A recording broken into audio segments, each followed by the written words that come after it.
Shalom peuple de Dieu, j'espère que vous allez bien. Alors je continue sur mon sujet de Jésus-Christ, la lumière. Et le thème d'aujourd'hui sera intitulé Jésus-Christ, la lumière du monde, une révélation créatrice. Alléluia. Alors pourquoi cette appellation dans la Bible Jésus-Christ, la lumière du monde? Pour mieux comprendre cette appellation, il faut remonter dans le livre de Genèse, chapitre 1, verset 3, au moment où même le Seigneur s'apprêtait pour créer le monde. La Bible dit: au commencement, Dieu créa les cieux et la terre. La terre était informe et vide, et il y avait de ténèbres à la surface de l'abîme, et l'Esprit de Dieu s'est mouvé au-dessus des eaux. Et le troisième verset, Dieu dit que la lumière soit, et la lumière fut. Alléluia.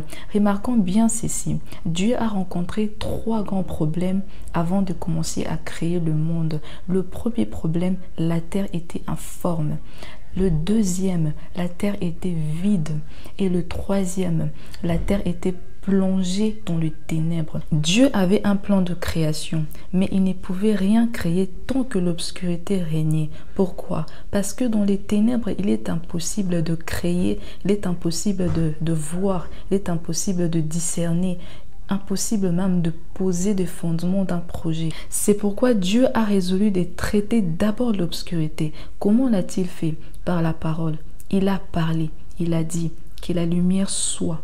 Et la lumière fut. C'est à ces moments-là que le processus créatif a pu commencer. La lumière lui a permis de donner forme. La lumière lui a permis de créer, de voir, d'organiser, de donner forme et de remplir, de créer selon son plan divin. Pourquoi est-ce important pour nous aujourd'hui? Parce que nous aussi, en tant qu'enfants de Dieu, nous portons des visions, de projets, de rêves.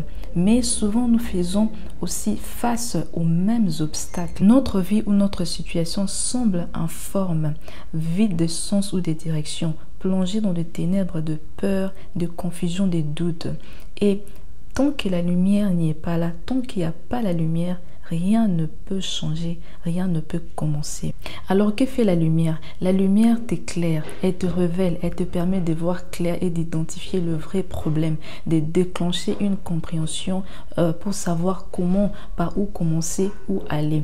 Alléluia. Et cette lumière, selon la Bible, c'est la parole de Dieu. Et cette parole faite chair, c'est Jésus-Christ. Il n'est pas seulement porteur de la lumière, il est la lumière. Alors en tant qu'enfant de Dieu, tu ne peux pas créer sans Jésus-Christ. Tu ne peux pas bâtir une vie, une vision, un avenir sans la lumière de Christ. Jésus-Christ est cette lumière et cette première lumière qui a ouvert la voie à la création. De la même manière, Jésus-Christ est la lumière qui ouvrira la voie dans ta vie.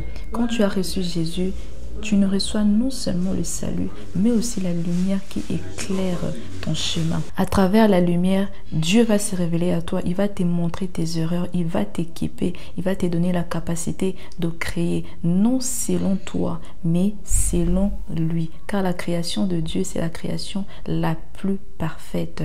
Alléluia. Soyez bénis.